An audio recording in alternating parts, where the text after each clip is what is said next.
بسم اللہ الرحمن الرحیم۔ السلام علیکم۔ یورپ اردو نیوز چینل میں خوش آمدید۔ یورپ کی چند خاص خبروں کے ساتھ آپ کی خدمت میں حاضر ہیں۔ اسپین میں دلوں کو چھو لینے والا واقعہ تب پیش آیا جب ایک ہسپانوی ٹیکسی ڈرائیور جو کہ کرونا وائرس سے متاثرہ مریضوں کو مفت اسپتال کی سواری دے رہا تھا کو اچانک اسپتال سے مریض کو گھر ڈراپ کرنے کے لیے بلایا گیا۔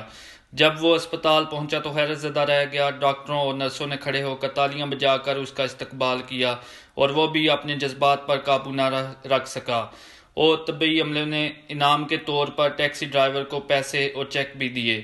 جبکہ برطانیہ کی ٹیکسی ڈرائیور ایسوسی ایشن نے برطانوی حکومت سے مطالبہ کیا ہے کہ وہ برطانیہ کے بے سہارا ٹیکسی ڈرائیوروں کی مدد کے لیے ہنگامی امداد فراہم کرے۔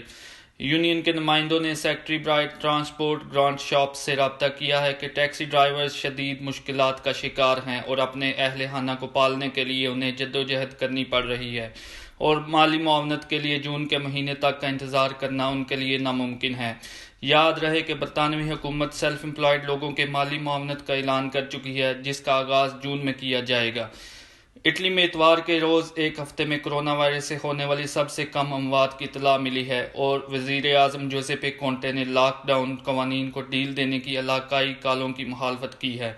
کونٹے نے کہا کہ قومی اور علاقائی رہنماؤں اور طبی اور سائنسی پیشہ ور افراد کے ساتھ ایک اجلاس کے بعد یہ طے پایا ہے کہ 4 مئی سے قبل ملک کے لاک ڈاؤن کو آسان نہیں بنایا جائے گا، اور شامل کریں گے ایک خبر فرانس کے شہر پیرس سے۔ پیرس شہر کی میئر نے کہا ہے کہ کرونا وائرس لاک ڈاؤن میں نرمی پر پیرس کے بس سٹاپس اور میٹرو کے داخلی راستے ہینڈ جل ڈسپنسروں سے آراستہ ہوں گے، اور مسافر پبلک ٹرانسپورٹ کا استعمال کرنے کے لیے ماسک پہننے کے پابند ہوں گے۔